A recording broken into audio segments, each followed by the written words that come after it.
Hello বন্ধুরা, আজকে আমি তোমাদের সাথে একটা ইভিনিং স্ন্যাক্স রেসিপি শেয়ার করছি। মশালা লোটে ফ্রাই। প্রথমে লোটে মাছগুলোকে ভালো করে কেটে নিয়েছি। মধ্যখানে কাঁটাটা বাদ দিয়ে মশলার মধ্যে লবণ দিয়ে দিয়ে দেবো।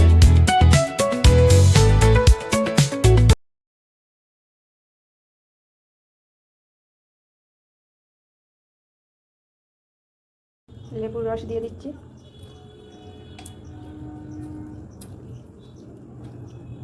পরিমাণ মতো লবণও দিয়ে দিলাম।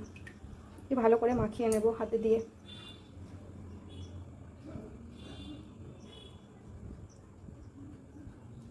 ভালো করে দু পিঠে নিচ্ছি, দিয়ে কিছুক্ষণ রেখে দেবো, 10 মিনিট মতো রেখে দেবো। একটা মশলা বানিয়ে নেব। তার জন্য মিক্সিং জারে ধনেপাতাকে নিয়ে নিয়েছি।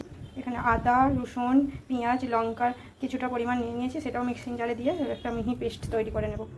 মশলা আমার রেডি হয়ে গেছে। এবার মশলাটা 2 চামচ দিয়ে মাছের মধ্যে ভালো করে আবারও একবার মিশিয়ে নেব।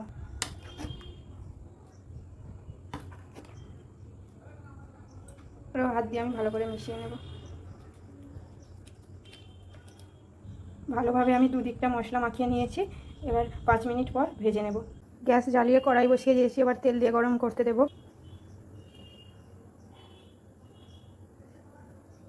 আর একটা থালার মধ্যে আমি কিছুটা ব্রেড ক্রাম্বস নিয়ে নিয়েছি, আর একটা বাটিতে কর্নফ্লাওয়ার গুলে নিয়েছি।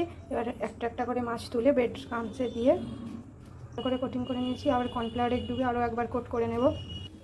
তেল আমার গরম হয়ে গেছে। এবার তেলে দিয়ে লো ফ্লেমে ডিপ ফ্রাই করে তুলে নেব। এইভাবে সবগুলো আমি ভেজে তুলব। দেখো, ফিশ ফ্রাই আমার রেডি হয়ে গেছে। পেঁয়াজ ও সস সহযোগে পরিবেশন করে দিয়েছি। যদি ভিডিওটা ভালো লেগে থাকে তাহলে চ্যানেলটি অবশ্যই সাবস্ক্রাইব করবেন, লাইক করবেন, প্রচুর শেয়ার করবেন।